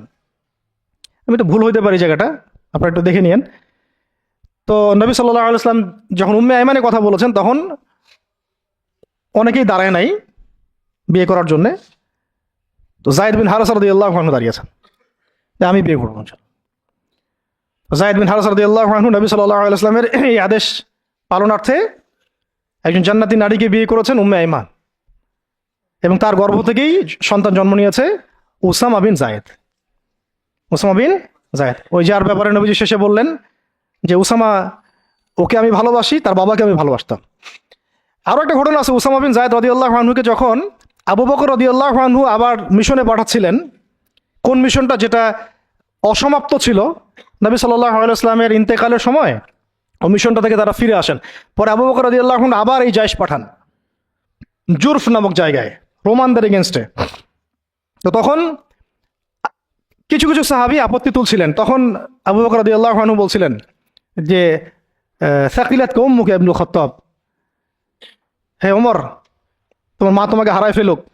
ওমর রাদিয়াল্লাহু আনহু বলছিলেন যে একটু ভেবে দেখেন, আরো বড় বড় সাহাবীরা আছেন, আনসারী সাহাবীরা আছেন। তখন আবু বকর রাদিয়াল্লাহু আনহু বলছেন যে ইস্তা'মালাহু রাসূলুল্লাহ, তাকে আল্লাহ রাসূল সাল্লাল্লাহু আলাইহি ওয়াসাল্লাম দায়িত্ব দিয়ে গিয়েছিলেন। ওয়া আনতা তা'মুরুনি আন আনজিহা, আর আনজিহু, আর তুমি আমাকে আদেশ করতেছো যে আমি তাকে স্থলাভিষিক্ত করব? তুমি ফিরে যাও, প্রস্তুতি গ্রহণ করো, সাহাবীদেরকে বলো প্রস্তুতি নিতে, তার ওসামার জাইশে যাবে। তো সে হচ্ছে ওসামা বিন যায়েদ রাদিয়াল্লাহু আনহু, আসছেন উম্মে আইমান রাদিয়াল্লাহু আনহার গর্ভ থেকে, জান্নাতি নারী। তো জান্নাতি নারীর জন্য রূপ সৌন্দর্য শর্ত না, জান্নাতি নারীর জন্য কি শর্ত না, রূপ সৌন্দর্য শর্ত না, তাকওয়া ঈমান এগুলো শর্ত। এরকম বিয়েও তিনি করেছেন নবী সাল্লাল্লাহু আলাইহি ওয়াসাল্লামের পছন্দ মতো। আবার তিনি জাইনাব বিনতে জাহাশ রাদিয়াল্লাহু আনহাকেও বিয়ে করেছিলেন। জাইনাব বিনতে জাহাশ রাদিয়াল্লাহু আনহাকে বিয়ে করেছিলেন, কিন্তু একটু শেষ করে দিচ্ছি, 5 মিনিট, একটু ধৈর্য ধরেন। জাইনাব বিনতে জাহাশ রাদিয়াল্লাহু আনহাকে তিনি বিয়ে করেছিলেন, এটাও নবী সাল্লাল্লাহু আলাইহি ওয়াসাল্লামেরই তত্ত্বাবধানে হয়েছিল। নবী সাল্লাল্লাহু আলাইহি ওয়াসাল্লাম জাইনাব বিনতে জাহাশ রাদিয়াল্লাহু আনহাকে বলেছিলেন যে যায়েদকে বিয়ে করো, যায়েদ আমার অনেক প্রিয় ভাজন। আর জাইনাব বিনতে জাহাশ রাদিয়াল্লাহু আনহা আল্লাহর নবীর ফুফাতো বোন ছিলেন, যে বোনকে বিয়ে দিয়েছেন যায়েদ বিন হারেসা রাদিয়াল্লাহু আনহুর সাথে। কিন্তু দাম্পত্য জীবনে মানে স্টেবিলিটি ছিল না, দাম্পত্য জীবনে একদম নির্ঝঞ্ঝাট ছিল না জীবনটা, একটু সমস্যা হচ্ছিল। কারণ যায়েদ রাদিয়াল্লাহু আনহু গোত্রগতভাবে কি ছিলেন, দাস, আরবের ট্রেডিশন অনুযায়ী বলছি আর কি, গোত্রগতভাবে নিচু গোত্রের, ওই ওই সেন্সে আর কি, আমরা ইসলামের সেন্সে কথা বলছি না, আরবের ওই যে প্রচলিত যে একটা প্রথা ছিল ওই সেন্সে। আর জাইনাব বিনতে জাহাশ রাদিয়াল্লাহু আনহা উচ্চ বংশের, তা আন্ডারস্ট্যান্ডিংয়ে একটু প্রবলেম হতে পারে, হচ্ছিল এটা। ভুলেও কখনো কোনো সাহাবী সম্পর্কে সমালোচনা করবেন না, এটা আমাদের আহলুস সুন্নাহ ওয়াল জামাআর আকীদা উসুল নয়। কোনো সাহাবী সম্পর্কে না, সাহাবীদের মধ্যে যা হয় হয়ে যাক, যুদ্ধও যদি হয়ে যায় তবুও সমালোচনা করা যাবে না, এই আকীদা যেন ঠিক থাকে। যারাই সাহাবীদের সমালোচনা করে তারা আহলুস সুন্নাহ ওয়াল জামাআতের আকীদা থেকে সরে গেছে। তো এখানে সাহাবীদের কোনো সমালোচনার সুযোগ নাই, কিন্তু দাম্পত্য জীবনে মনোমালিন্য হচ্ছিল, এটা খুব স্বাভাবিক বিষয়। বহু সাহাবীর জীবনে এমন অনেক ঘটনাই ঘটেছে, একাধিক বিয়ে, একাধিক তালাক, একাধিক অনেক কিছু হয়েছে। এটা মানুষ হতে পারে, কখনো ভ্যালিড কারণ থাকতে পারে, কখনো মানুষ শয়তানের প্ররোচনা থাকতে পারে, কখনো জিন শয়তানের প্ররোচনা থাকতে পারে, কখনো আরও অন্য কিছু হতে পারে। তো যাই হোক, এখন তালাক হয়ে গেছে। যায়েদ বিন হারিসা রাদিয়াল্লাহু আনহু জাইনাব বিনতে জাহাশ রাদিয়াল্লাহু আনহাকে তালাক দিয়ে দিয়েছে। এরপরে নবী সাল্লাল্লাহু আলাইহি ওয়াসাল্লাম বিয়ে করেছেন জাইনাব বিনতে জাহাশ রাদিয়াল্লাহু আনহাকে। এইটা নিয়ে আরবের মধ্যে একটু কথা ছড়াছড়ি হচ্ছিল যে পালক পুত্রের স্ত্রীকে বিয়ে করেছে, আরবের মানুষ এটা নিয়ে কানাঘোষা করছিল আর কি। তখন আল্লাহ রাব্বুল আলামিন আয়াত নাজিল করেছিলেন, সূরা আহজাবের মধ্যে আছে যে মুহাম্মদ সাল্লাল্লাহু আলাইহি ওয়াসাল্লাম তোমাদের মধ্যে কোনো পুরুষের পিতা নন, মা কানা মুহাম্মাদুন আবা আহাদিম মির রিজালিকুম ওয়ালাকিন রাসূলুল্লাহি ওয়া খাতামান নবিয়্যিন। আর এই সূরার মধ্যেই মনে হয় 37 নম্বর আয়াতে, 36 বা 37 নম্বর আয়াতের দিকে যায়েদ রাদিয়াল্লাহু আনহুর এই ঘটনা আছে। যখন যায়েদ তালাক দিল, তুমি চক্ষু লজ্জা করলে, মানুষকে লজ্জা করলে, কিন্তু আল্লাহ রাব্বুল আলামিন বিধানদাতা, তিনি বিধান দিলেন যে পালক পুত্রের বিষয়টা আরবরা যেভাবে ডিল করে সেটা আল্লাহ রাব্বুল আলামিনের ওহী নয় বা আল্লাহ পাকের বিধান নয়। এটা বিস্তারিত পড়তে পারবেন। তো এটাও একটা ঘটনা ঘটে গিয়েছিল। এরপর শেষ কথা হলো, শেষ যেটা পয়েন্ট সেটা হচ্ছে এরপরে অষ্টম হিজরতের অষ্টম বছর একটা বিশাল ঘটনা ঘটে গেল যে একজন সাহাবী, তার নাম হারিস বিন উমাইয়া, নাম কি? হারিস বিন উমাইয়া। তাকে নবী সাল্লাল্লাহু আলাইহি ওয়াসাল্লাম চিঠি দিয়েছেন, একটা চিঠি দিয়ে, শেষ অংশ, চিঠি দিয়ে তিনি পাঠিয়েছেন, যাও গাসসান নামক জায়গায় যাও। কোথায়? গাসসান। এটা জর্ডান আছে না, জর্ডান, এই জর্ডানের একটা জায়গা হলো গাসসান। এই গাসসান নামক জায়গায় যাও, সেখানে একজন গভর্নর আছে, তার নাম সুরাহাবিল। কি নাম? তাকে পত্রটা দিবা, দিয়ে ইসলাম কবুল করতে বলবা। তো হারিস বিন উমাইয়া রাদিয়াল্লাহু আনহু গিয়েছেন। এবার এরা এত বেশি উদ্ধত ছিল, সাহাবীকে ধরে হত্যা করে দিয়েছে। নাউজুবিল্লাহ। তিনি কিন্তু রাষ্ট্রদূতকে হত্যা করা জঘন্য অপরাধ, এমনিতেই অপরাধ, তার মধ্যে রাসূলের রাষ্ট্রদূত সাহাবী, তিনি, তাকে এভাবে হত্যা করে দেওয়া হলো। কয়জন সাহাবীকে হত্যা করলো? কয়জন? এর আগে আমি একটা ঘটনা বলছিলাম না, বনু কাইনুকার ঘটনা। একজন নারী সাহাবীকে টিস করেছিল, আরেকজন সাহাবী প্রতিবাদ করেছিলেন, সেই সাহাবীকে মেরে ফেলা হয়, হত্যা করা হয়, শহীদ করা হয়। নবী সাল্লাল্লাহু আলাইহি ওয়াসাল্লাম পুরা বনু কাইনুকার সাথে যুদ্ধ করেছেন। এখানেও দেখেন একজন সাহাবী হারিস বিন উমাইয়া রাদিয়াল্লাহু আনহুকে হত্যা করা হলো। এবার নবী সাল্লাল্লাহু আলাইহি ওয়াসাল্লাম 3000 সেনাবাহিনী গঠন করলেন। কত হাজার? আচ্ছা, এখন শুনেন, আমি একটা দলিল দিতে চাইলাম যে দেখেন, সারা বিশ্বে চায়নার কথা বলেন, সিরিয়ার কথা বলেন, রোহিঙ্গাদের কথা বলেন, আরাকানের কথা বলেন, আপনি কাশ্মীরের কথা বলেন, আফগানের কথা বলেন, তারপরে এই যে আফ্রিকার কন্টিনেন্টের কথা বলেন, আফ্রিকা, মালি, নাইজেরিয়া, সোমালিয়া, আর মধ্যপ্রাচ্যের কথা আর কি বলবো, Yemen, Libya, Jordan, Lebanon, Palestine, Gaza, এই সারা বিশ্বে যত মুসলমান আছে তাদের মধ্যে কত লক্ষ মুসলমানকে হত্যা করার পরেও এই সিদ্ধান্ত এখন উম্মাগতভাবে আমরা নিতে পারি নাই, যেটা নবী সাল্লাল্লাহু আলাইহি ওয়াসাল্লাম বনু কাইনুকার এগেনস্টে নিয়েছিলেন আর এই রোমানদের এগেনস্টে নিয়েছিলেন। একজন নারী সাহাবীকে শ্লীলতাহানি করা, আরেকজন সাহাবী তাকে বাঁচাতে এসে তার পক্ষে প্রতিবাদ করায় তাকে হত্যা করা, এবং নবী সাল্লাল্লাহু আলাইহি ওয়াসাল্লাম পুরা বনু কাইনুকাকে উচ্ছেদ করলেন।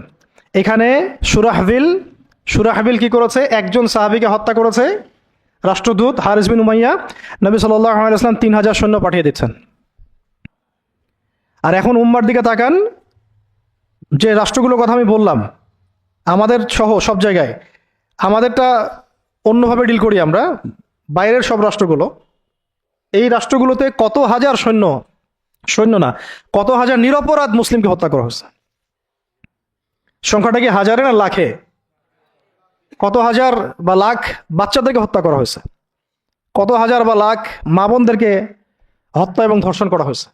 তারপরে উম্মাগতভাবে আমরা এখন এই সিদ্ধান্তে আসতে পারি নাই, যে সিদ্ধান্ত নবী সাল্লাল্লাহু আলাইহি ওয়াসাল্লাম তাৎক্ষণিক নিয়ে ফেললেন।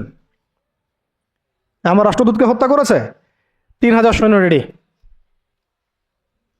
এবং তারা কিন্তু সুপার পাওয়ার। রোমানরা তখন কি সুপার পাওয়ার, এটা দেখারও সময় নাই যে তার কাছে কি অস্ত্র আছে, তাদের ক্ষমতা কতটুকু, তাদের কাছে কি আছে, তাদের সৈন্য সংখ্যা কত, আয়তন সংখ্যা কত, ওদের অর্থনীতি কত সমৃদ্ধ, কোনো কিছুর পরোয়া সাহাবা কেরাম করেন নাই। 3000 সৈন্য রেডি করে এই বাহিনীর পতাকা হাতে তুলে দিলেন সাহাবী যায়েদ ইবনে হারেসা রাদিয়াল্লাহু আনহুর হাতে। কার হাতে? চিন্তা করেন, তায়েফের সাথী, রাসূল সাল্লাল্লাহু আলাইহি ওয়াসাল্লাম প্রিয় ভাজন, তায়েফের সাথী, জান্নাতি নারীকে বিয়ে করেছেন, এবং বলে দিলেন যদি জায়েদ শহীদ হয়, যদি জায়েদ শহীদ হয়, কথার বলার উদ্দেশ্যই হচ্ছে জায়েদ শহীদ হবে, জায়েদ শহীদ হবে, হতে পারে ইনশাআল্লাহ, তাহলে পতাকা উঠায় নেবে আব্দুল্লাহ বিন রওয়াহা রাদিয়াল্লাহু আনহু। যদি আব্দুল্লাহ বিন রওয়াহা শহীদ হয়, পতাকা উঠাই নেবে জাফর ইবনে আবি তালেব। যদি জাফর শহীদ হয় বা আব্দুল্লাহ বিন রওয়াহা শহীদ হয়, তাহলে পতাকা তোমাদের মধ্য থেকে কাউকে তোমরা আমির বানায় নিও। হ্যাঁ, পরে ছিল সেখানে খালিদ বিন ওয়ালিদ রাদিয়াল্লাহু আনহু। তো তিনি তখন নতুন নতুন ইসলাম কবুল করেছেন, তাই সবার আগে তাকে আমির করা হয় নাই। খালিদ বিন ওয়ালিদ রাদিয়াল্লাহু আনহু প্রায় 100টার মতো যুদ্ধ করেছেন ইসলামের পক্ষে, কোনো যুদ্ধে তিনি হারেন নাই, কোনো যুদ্ধে পরাজয় বরণ করেন নাই। উহুদের যুদ্ধে বিপর্যয় তো তার হাত দিয়ে হয়েছে, তাই না? তো তিনি যুদ্ধ কৌশলে অনেক পারদর্শী, খালিদ বিন ওয়ালিদ রাদিয়াল্লাহু আনহু। এখানে আমরা ফোকাস করতেছি একজন সাহাবীর দিকে, বাকি অন্য অন্য ঘটনা ইনশাল্লাহ অন্যদিন হবে, আজকে শেষ করে দিচ্ছি। যায়েদ ইবনে হারেসা রাদিয়াল্লাহু আনহুর হাতে পতাকা দেওয়া হল। হ্যাঁ, তো তিনি গেলেন, ওখানে যখন যাওয়ার পরে দেখলেন যে সুবহানাল্লাহ, কোথায় আমরা 3000, আর এদের মধ্যে তো রোমান সৈন্যই 1 লাখ। রোমান সৈন্য হচ্ছে 1 লাখ সৈন্য, এটা কোনো যুদ্ধ হয় নাকি? 1 লাখ সৈন্য একদিকে, একদিকে 3000 সৈন্য দাঁড়ায় আছে, এটা কোনো যুদ্ধ হয় কখনো? এই যুদ্ধ, এইরকম সৈন্য সংখ্যা থাকলে, এরকম কুওয়াতের ব্যাপার থাকলে, কোনো স্কলারশিপ অফ ইসলামও এখন বলবে না যে ওদের সাথে যুদ্ধ করা যায়। কোনো আলেমও মনে হয় ভুলেও ফতোয়া দিবে না যে তাদের সাথে যুদ্ধ করা যায় হতে পারে। তোমরা কি পাগল হয়েছো? তাদের সাথে যুদ্ধ করতে যাও, ওদের 1 লাখ, তোমাদের 3000। মনে তো হয় কেউই হয়তো এই ফতোয়াটা দিবে না যে এটা হতেও পারে। ইসরায়েলে এত পাওয়ার, তোমরা কিসের জন্য হামাসের পক্ষে কথা বলো? আমেরিকা এত বড় সুপার পাওয়ার, তালেবানরা পারবে ওদের সাথে? এরকমই তো কথা চলতেছে সব, না? বাংলাদেশের মুসলমান, পাকিস্তানের মুসলমান, আফগানের মুসলমানদের কি আছে? ভারতের এত বড় বড় পারমাণবিক অস্ত্র আছে। ভাবটা তো এইরকমই না? এবং এগুলোকে হিসাব কিতাব করে অনেকেই, অনেক কাফেররা বলে বলুক, মানে ফাসেকরা বলে বলুক, মোরতাদরা বা রামবাম প্রগতিশীল, এরা তো যা ইচ্ছা তাই বলেই, ওদের কথা আমরা কখনো দেখিও না। কিন্তু ইসলামপন্থী বহু মানুষও বলে যে তোমরা তো সুইসাইড করতে চাচ্ছ, দেখি সুইসাইড অ্যাটেম্প্ট হবে এটা। ওরা এত শক্তিশালী, আমাদের কিছুই নাই, অর্থনীতি দুর্বল, জনবল দুর্বল, আমাদের সংখ্যা দুর্বল, অস্ত্র শস্ত্র দুর্বল। মুসলমানরা কখনো এগুলোর বলে কখনো জয়লাভ করে নাই। মুসলমানরা জয়লাভ করেছে সবসময় ইমানের বলেই, এটা ছিল মূল হাতিয়ার। তারপরে যুগের প্রয়োজনে আধুনিকতার প্রয়োজন আছে, সেটা ইমান বিবর্জিত না, ইমানটা সবার আগে। ইমানই তো পরাজয়, অস্ত্র দিয়ে তো আর কিছু করতে পারবেন না। এখন যদি আমাদেরকে পারমাণবিক বড় বড় অস্ত্র দিয়ে দেওয়া হয়, তবুও তো মনে হয় যুদ্ধের পথে কেউ হাঁটতে চাবে না, জিহাদের পথে কেউ হাঁটতে চাবে না, বলবে যে এটা তো সুইসাইড অ্যাটেম্প্ট হবে। ওরা তো, ন্যাটো তো এতগুলো দেশের সমন্বয় গঠিত, ইসরায়েলের সাথে তো এত এত কান্ট্রি আছে, তোমাদের সাথে কারা আছে? ইসরায়েলের সাথে এত বড় বড় কান্ট্রি তো আছেই, 50টা, 60টা, 70টা। হামাসকে তো এখনো নির্মূল করতে পারলো না। পারছে? আমেরিকার সাথে তো এত বড় বড় রাষ্ট্র ছিল, তালেবানদেরকে তো নির্মূল করতে পারে নাই। তো মিসাল তো এখনো দেখা যায় পৃথিবীর বুকে। তো জাতিগতভাবে আমরা ওই জায়গায় হাঁটতেই পারি নাই, ওই ওই পথে আমরা হাঁটতে পারি নাই। শুধু দাওয়াত দিয়ে সারা বিশ্বে খিলাফা কায়েম হবে না। যারা বলে দাওয়াতই একমাত্র মেহনত, শুধুমাত্র দাওয়াত দিয়ে সারা বিশ্বে খিলাফা কায়েম হবে না, ইসলামী ইমারা কায়েম হবে না। আপনারা 100 বছর দাওয়াত দিতে থাকেন, ইমারা কায়েম হবে না। শুধু দাওয়াত দিয়ে রাসূল সাল্লাল্লাহু আলাইহি ওয়াসাল্লাম একেবারে আরব আজম এইটা জয় করেন নাই। দাওয়াতের সাথে জিহাদও ছিল। হ্যাঁ, এটা আলাদা আলোচনা যে এটা শর্ত কি হবে, প্রস্তুতি কি হবে, উসুল কি হবে, এটা আলোচনা করতে চাইলে আলোচনা হতে পারে। আলোচনার তো জায়গায় রাখেন নাই আপনারা, সব তো বন্ধ, তো দরজাই বন্ধ। বরং এগুলো নিয়ে যারাই 2-4টা কথা বলছে ওরা তো শেষ, সমাজই ওদেরকে মেনে নেয় নাই। ইসলামপন্থী ভাই বোনরাই মেনে নেয় নাই, কাফেররা মানা তো বহু দূরের কথা। কাফেররা তাদের মাথার দাম নির্ধারণ করছে আর কি। কিন্তু আস্তে আস্তে বিশ্ব এদিকে যাবেই, আমরা চাই আর না চাই, আমরা চাই আর না চাই, ওয়ার্ল্ড এদিকে যাবে, আখিরুজ্জামান এদিকেই যেতে থাকবে। তো আল্লাহ পাক আমাদের নসিবে যদি এটা থাকে এবং আমাদের উপরে যদি এটা কোনো না কোনোভাবে অবধারিত হয়ে যায়, আল্লাহ পাক আমাদেরকে কুওয়াতের সাথে অংশ নেওয়ার তৌফিক দেন। এবং সব দিক থেকে, আধ্যাত্মিকভাবে, ইমানের দিক থেকে, আমলের দিক থেকে, আখলাকের দিক থেকে, সমাজের দিক থেকে, জ্ঞানের দিক থেকে আল্লাহ পাক ওই রকম চেতনা এবং প্রস্তুতি আমাদের মনের মধ্যে দান করে দেন। প্রস্তুতি তো আগে মনের বিষয়। তো শেষ করতেছি, এবার এই যায়েদ ইবনে হারেসা রাদিয়াল্লাহু আনহু এখানে আলোচনা হচ্ছে, আমরা কি যুদ্ধ কালকে করব, নাকি মদিনা থেকে সৈন্য পাঠাতে বলবো, নাকি আমরা অন্য কোনো পথে যাব, নাকি ব্যাকফুটে যাব, নাকি পত্র পাঠাবো রাসূলকে জানাবো বিষয়টা। তো দেখা গেল পরের দিন সৈন্য 1 লাখ না, সৈন্য 2 লাখ সৈন্য, আরো গাসসানি গোত্রের বিভিন্ন জায়গা থেকে আরবরা আসছে, আরো 1 লাখ। এবার ফতোয়া কোন জায়গায় যাইতো আমরা হইলে? ফতোয়া যাইতো একটা জায়গায়, এখান থেকে পালাই হিজরত করো, এখান থেকে পালাই হিজরত। তোমরা কি জানো না নিজের জান বাঁচানো ফরজ? আর সুবহানাল্লাহ, এমন একটা ব্যাপার জানেন, শয়তানও কোরআন হাদিস থেকে দলিল দিতে পারে। হ্যাঁ, আমার অভিজ্ঞতা থেকে আমি দেখছি, আমার অভিজ্ঞতা থেকেও দেখছি একটা, যে একজনকে বলা হচ্ছিল যে এটা না আপনার আমার মাঝে চুক্তি হয়েছে। হ্যাঁ, তো এই চুক্তি মানতে আপনার অসুবিধা কোথায়? সে বলতেছে যে এই চুক্তি যখন হয়েছে তখন আমি বুঝতে পারি নাই যে কোনটা ঠিক কোনটা বেঠিক। তো এখন বুঝতে পারছি যে এটা ঠিক ছিল না। আর হাদিসে আছে মুমিন এক গর্তে যেন 2 বার না যায়।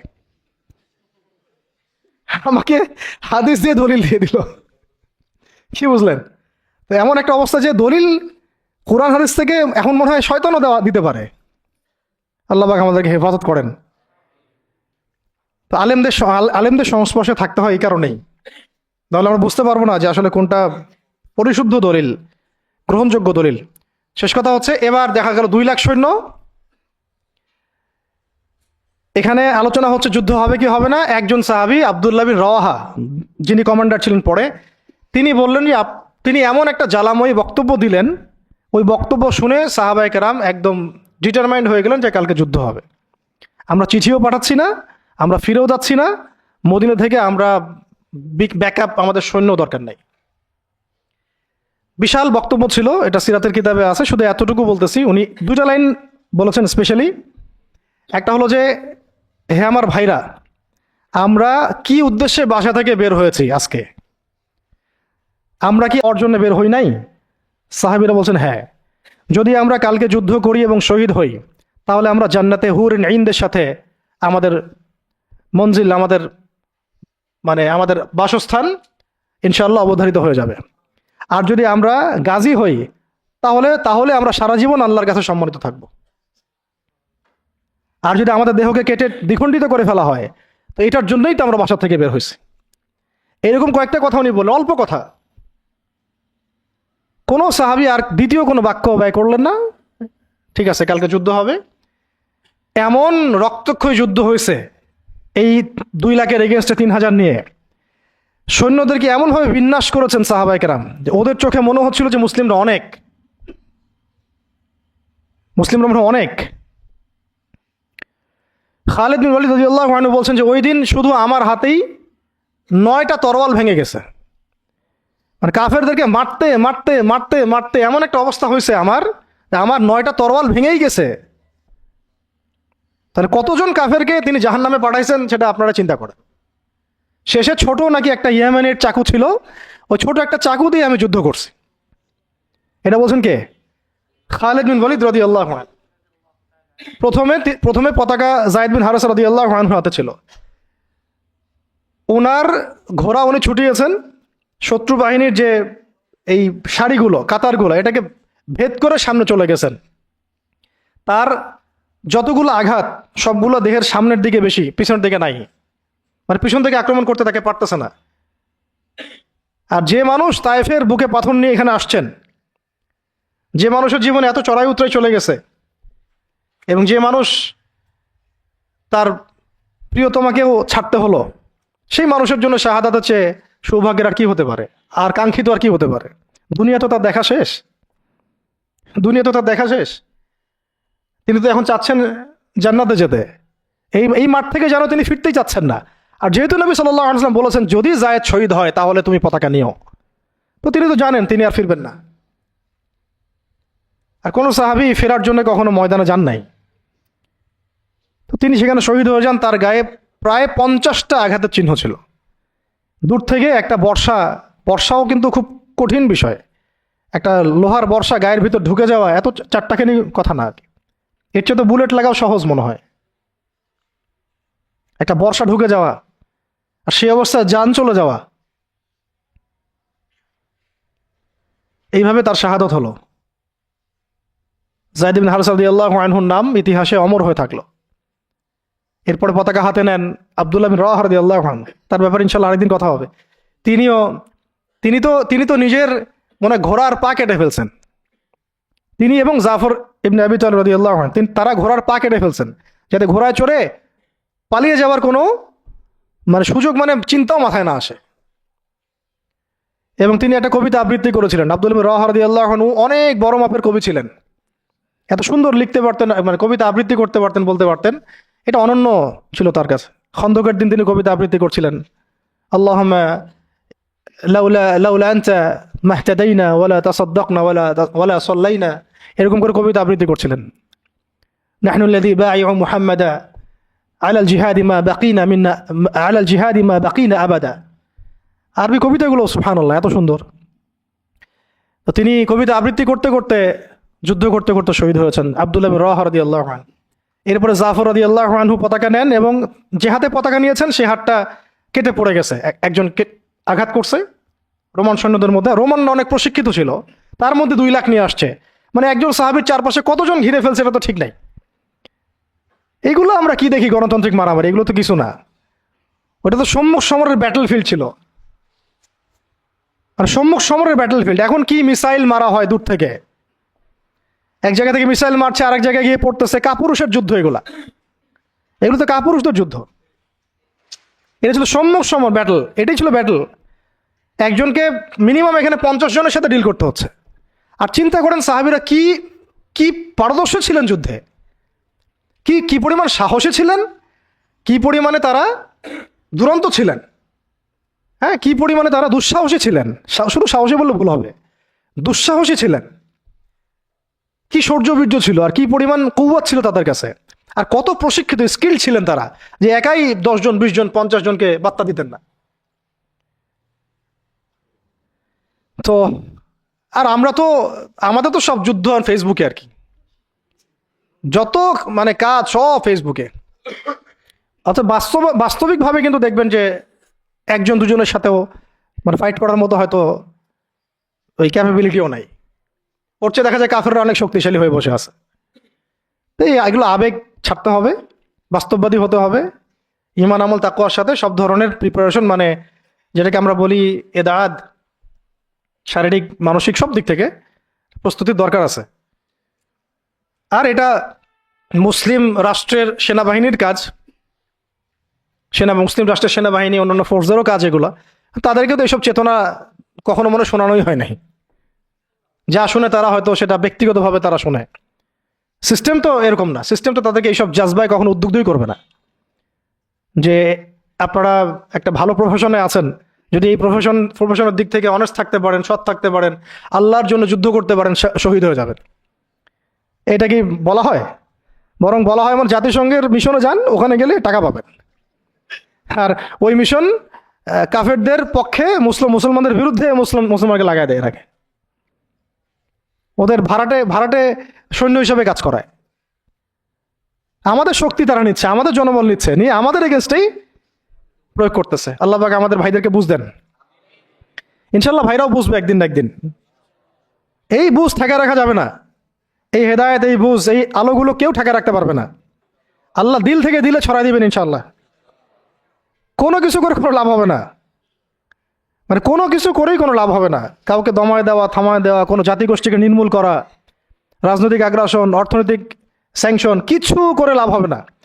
এই আলো এবং এই জজবা, এই আগুন দিল থেকে দিলে আল্লাহ জ্বালাই দিবেন ইনশাআল্লাহ। এগুলো জাস্ট সময়ের ব্যাপার, শুধু সময়ের ব্যাপার এগুলা।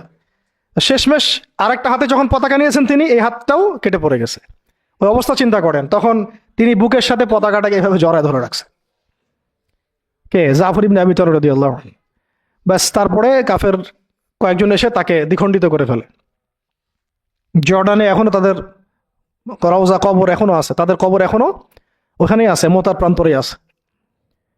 এইভাবে মুসলিমদের মধ্যে শহীদ হয়েছে মাত্র 12 জন সাহাবী। মাত্র 12 জন সাহাবী শহীদ হয়েছেন এই যুদ্ধে, মোতার যুদ্ধে। আর আমি তো বললাম খালিদ বিন ওয়ালিদ রাদিয়াল্লাহু আনহু একাই 9টা তরোয়াল ভাঙছেন।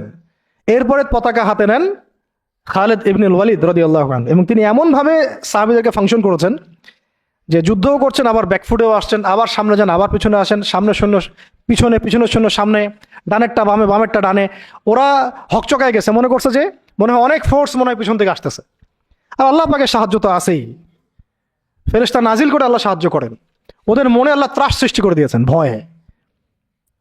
আল্লাহ পাক কাফেরদের মনে ভয় সৃষ্টি করে দিয়েছেন। তো ওরা আর সামনে আসার সাহস পায় নাই। আস্তে আস্তে এই বাহিনী পিছাতে পিছাতে পিছাতে পিছাতে মদিনা পর্যন্ত চলে আসছে। মুতার বিশাল ঘটনা, মুতার যুদ্ধ। এই যুদ্ধে আমরা যায়েদ ইবনে হারিসা রাদিয়াল্লাহু আনহুকে দেখলাম, সেই তায়েফের সাথী, সেই ছোটবেলার সাথী, পালক পুত্র, সেখান থেকে মুক্ত হয়ে হিব্বু রাসূলিল্লাহ, হ্যাঁ, রাসূলের শানে, রাসূলের সম্মান, ভালোবাসার প্রমাণ দেওয়ার জন্য নিজের বুক উজাড় করে দিয়েছেন। পিঠ দেখেন নাই, বুক উজাড় করে দিয়েছেন। যাকে মহব্বত করেন তাকে একা ছেড়ে দেন নাই, যাকে মহব্বত করেন তাকে একা ছেড়ে দেন নাই যে সবাই পাথর মারুক আর সে থাতলা হয়ে যাক, বিধ্বস্ত হয়ে যাক, ক্ষতবিক্ষত হয়ে যাক। বরং তিনি মহব্বতের পরিচয় দিয়েছেন এইভাবে যে নিজের গায়ে আঘাত নিয়েছেন, আঘাতগুলো নিজের গায়ে নিয়েছেন, তাও সরে যান নাই, দায়িত্ব থেকে অবহেলা করেন নাই। প্রকৃতপক্ষে এটাই হলো মহব্বতের পরিচয়। এমন মহব্বত যদি তাকদীরে নসিব হয়, অবশ্যই দুনিয়াতে আপনারা বা যে কেউ সৌভাগ্যবান। আর যদি এটা নসিব না হয়, এটাও একদিক থেকে আপনি সৌভাগ্যবান যে আপনি দুনিয়ার আসল হাকিকত বুঝতে পেরেছেন, যে পরকালটা ঠিক এমনই হবে, পরকালটা ঠিক এমনই হবে, কবরটা এমনই হবে, হাসরটা এমনই হবে, মিজানটা এমনই হবে, পুলসিরাতটা এমনই হবে। ইয়াউমা ইয়াফিরুল মারউ মিন আখিহি ওয়া উম্মিহি ওয়া আবিহি ওয়া সাহিবাতিহি ওয়া বানিহি লিকুল্লি ইমরিন মিনহুম ইয়াউমাইযিন শা'নু ইউগনি। সেদিন প্রত্যেকেই যার যার নফস নিয়ে থাকবে। শেষ কথা হচ্ছে, রাসূল সাল্লাল্লাহু আলাইহি ওয়াসাল্লামের কাছে এই খবরগুলো আসতে থাকলো যে যায়েদ শহীদ হলো, জাফর শহীদ হলো, আব্দুল্লাহ বিন রওয়াহা শহীদ হলো। নবী সাল্লাল্লাহু আলাইহি ওয়াসাল্লাম ছুটে গিয়ে যায়েদ রাদিয়াল্লাহু আনহুর ছোট্ট মেয়েকে কোলে নিয়েছেন, নিয়ে কান্না শুরু করছেন। সাহাবীরা বলছেন, ইয়া রাসূলুল্লাহ, আপনিও কান্না করেন? তো নবীজি বলছেন যে এটা রহমত, আল্লাহর রহমত। আল্লাহ পাক যাকে ইচ্ছা তাকে এই রহমত দেন, কাঁদতে পারাটাও রহমত। এরপরে নবীজি একটা দোয়াও করতেন এই সময়, না মানে নবীজি একটা দোয়াও করতেন প্রায়ই, আল্লাহুম্মা উরযুকনি, আল্লাহুম্মা ইজআলনি, না আল্লাহুম্মা উরযুকনি, একটু দেখতে হবে এই শব্দটা। আইনাইনি হাত্তালাতাইন তাসকিয়ানিল কলবা বিযুরুফিদ দাম'i মিন খাশিয়াতিক ক্বাবলা আন তাকুনা দুমু'ু দামান ওয়া আদরাসু জামরা। আল্লাহ আমাকে এমন দুটো চোখ দিও যে চোখ দুটো কাঁদতে পারে এবং সেই চোখের পানি দিয়ে কলব পর্যন্ত সিক্ত হয়ে যায়।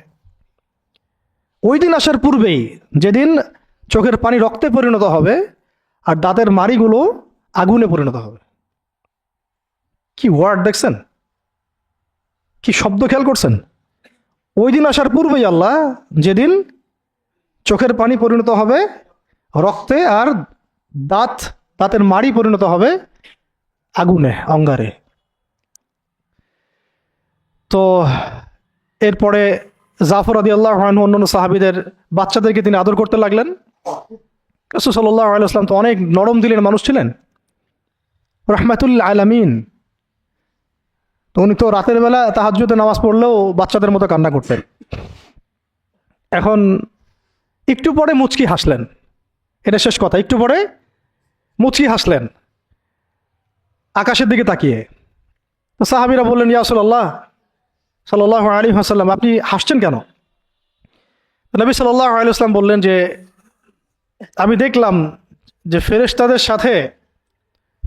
সাথে জাফর বিন আবু তালেব রাদিয়াল্লাহু আনহুকে আল্লাহ রাব্বুল আলামিন জান্নাতে একটা উঁচু মাকাম দিয়েছেন এবং সেখানে সে উড়ে বেড়াচ্ছে এবং ফল খেয়ে বেড়াচ্ছে। আর আল্লাহ রাব্বুল আলামিন তার ওই কেটে যাওয়া দুই হাতের বদৌলতে, বিনিময়ে আল্লাহ পাক তাকে দুইটা পাখা দিয়ে দিয়েছেন। এরপর থেকে তার নাম হলো জাফর আত-তাইয়ার। জাফর আত-তাইয়ার। এগুলো ছিল দুনিয়ার হাকিকত। তারা দিন দুনিয়া আখিরাত এগুলো বুঝতেন। এগুলো ছিল মহব্বত, পাশে থাকা, সাথে থাকা এবং জীবনের লক্ষ্য উদ্দেশ্য। আমাদের জন্য এটাই ভালো হবে যে আমরা যারা এখনও আল্লাহ পাকের দিনের পথে আছি, আল্লাহ পাক আমাদেরকে হেদায়েত দিয়েছেন, সত্য মিথ্যা চেনার তৌফিক দিয়েছেন। আর কাল বিলম্ব না করে আল্লাহর দিনের দিকে ফিরে আসা, তওবা করা, ইস্তেগফার করা, নিজের জীবনকে গুছিয়ে নেওয়া, একদম যা প্রস্তুতি দরকার সব ধরনের প্রস্তুতি গ্রহণ করা। পড়াশোনা, আখলাক, ওলামা ইকরামের সোহবত, হ্যাঁ, অর্থনৈতিক প্রিপারেশন, পারিবারিক বলেন, ইত্যাদি ইত্যাদি, শারীরিক, জামাবদ্ধ, দাওয়াত, তাবলীগ, মেহনত এবং জিহাদের জজবাও রাখা এবং সামনের দিনগুলোর ব্যাপারে সতর্কও থাকা, আশাবাদীও থাকা এবং দোয়া বেশি বেশি করতে থাকা। ইনশাআল্লাহ তাআলা সামনে এমনও সময় আসবে যে অনেক সংগ্রাম, রক্ত, অন্ধকারের পরে কিন্তু একটা আলোর আভাস আমরা পাচ্ছি। আমরা কিন্তু একটা আলোর আভাসও পাচ্ছি এবং এই আলো, এই জজবা, এই আগুন আস্তে আস্তে আল্লাহ পাক পুরো জাতির কলব থেকে কলবে ছড়াই দিবেন ইনশাআল্লাহ। আর আমাদের বহু ল্যাকিংস আছে, আমাদের প্রচুর ল্যাকিংস আছে। হ্যাঁ, পড়াশোনার গ্যাপস আছে, ইমানের, আখলাকের, আমলের সমস্ত দিক থেকে অনেক গ্যাপস আছে না? এই গ্যাপসগুলো আল্লাহ পূরণ করে দিতে পারেন মুহূর্তেই। এই গ্যাপসগুলো আল্লাহ পাক দোয়ায় পূরণ করে দিতে পারেন, ইস্তেগফারে পূরণ করে দিতে পারেন।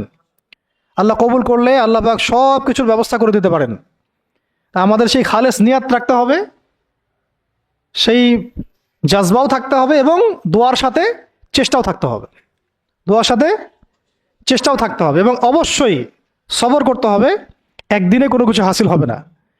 সামনে যত বাধা বিপত্তি আসুক, বাঁচি মরি, কি হয় না হয়, যত রকম বাধা বিপত্তি আসুক না কেন, লক্ষ্য থেকে সরে যাওয়া যাবে না। নিজেকেও হাঁটতে হবে, নিজের ওই সাথী ভাইদেরকে নিয়েও হাঁটতে হবে। এবং আমরা চাই এখন যায়েদ ইবনে হারেসা রাদিয়াল্লাহু আনহুর মতো এমন মানুষ, এমন প্রিয়জন, এমন কাছের মানুষ যারা নিজের বুকে পাথর নিবে কিন্তু মহব্বতের মানুষের গায়ে পাথর লাগতে দিবে না, প্রকৃত ভালোবাসার নিদর্শন দিবে আর কি। বদরের সাহাবীদের মতো, উহুদের সাহাবীদের মতো, খন্দক, খায়বার আর মুতার এই বীর সাহাবীদের মতো। তাদের হাতে ইতিহাস রচিত হয়েছে, যে ইতিহাসের এখনও আমরা একটা অংশ হয়ে আছি, যে ইতিহাসের গল্প আমরা এখন শুনছি। এখন সময় আসছে উম্মার এই সংকটে ইতিহাসকে নতুন করে লেখার। ইতিহাস লিখতে হলে সেরকম কবুলিয়াত হাসিল করতে হবে। আল্লাহ পাক যেন সবাইকে সেই কবুলিয়াত হাসিল করার তৌফিক দেন এবং আমরা আমাদের সমস্ত অপারগতা, সমস্ত গুনাহ, আমাদের যত ল্যাকিংস আছে সব আল্লাহর কাছে পেশ করছি। আল্লাহ পাক আমাদের সমস্ত ত্রুটিগুলো যেন সংশোধন করে দেন, সমস্ত গ্যাপসগুলো ফুলফিল করে দেন, যত গুনাহ আল্লাহ মাফ করে দেন, এবং যেভাবে চললে বললে আমল করলে আমরা সেই মাকাম হাসিল করতে পারবো, সেই গন্তব্য হাসিল করতে পারবো, ওইভাবে আল্লাহ যেন করায় নেন আমাদেরকে দিয়ে। কারণ আমাদের কোনো শক্তি নেই, কোনো ক্ষমতা নেই, এবং চেষ্টা করার মতো করার তৌফিক আল্লাহ আমাদেরকে দেন। আল্লাহ পাক আমাদের সব দিনী ভাইদেরকে, বোনদেরকে, এবং আমাদের উম্মায় যারা কাজ করতেছেন যে ব্যানারই হোক, আমরা সব ভাইদের ব্যাপারে শুভাকাঙ্ক্ষী থাকবো। সবার মধ্যেই কিছু গ্যাপস থাকতে পারে, আমরা সবাই ব্যক্তিগতভাবে গুনাহগার, কিন্তু উম্মার এই অবস্থায় আমরা কাদা ছড়াছড়ি করব না, দলাদলি করব না। উম্মার এই অবস্থায় আমরা একে অপরের সাথে বিদ্বেষ এইসবে যাব না। হ্যাঁ, আমরা আমাদের মতো করে হৃদ্যতার বন্ধনটা ঠিক রাখার চেষ্টা করব। আর হকার বাতিল আল্লাহ পাক জানেন, আল্লাহ পাক হকপন্থীদেরকে বিজয় দিবেন ইনশাআল্লাহ। ঠিক আছে? আর লৌকিকতা থেকে বেঁচে থাকতে হবে। লৌকিকতা, লোক দেখানো বিষয়, এই অনলাইন অ্যাক্টিভিজম, অনলাইনের যে আসক্তি, হ্যাঁ, এইটাকে ইলিউশনের একটা জগৎকে বাস্তব মনে করা, এই সব বিষয়গুলো থেকে ফারেক থাকা, মাঠ পর্যায়ে কাজ করতে হবে। মাঠ পর্যায়ে যে ভাইরা কাজ করতেছেন তাদের সাথে থাকা দরকার আছে, এবং আমাদের যে মুসলিম ভাইরাই কাজ করতেছেন সবার হাত শক্তিশালী করার দরকার আছে। ঠিক আছে? আল্লাহ পাক আমাদের সবাইকে সাহাবীদের মতো কবুল করেন। আল্লাহ পাক আমাদের সবাইকে সাহাবায়ে কেরামের সেই আকীদা, আমল, মানহাজ এবং সেই তরিকা মোতাবেক চলার তৌফিক দান করেন।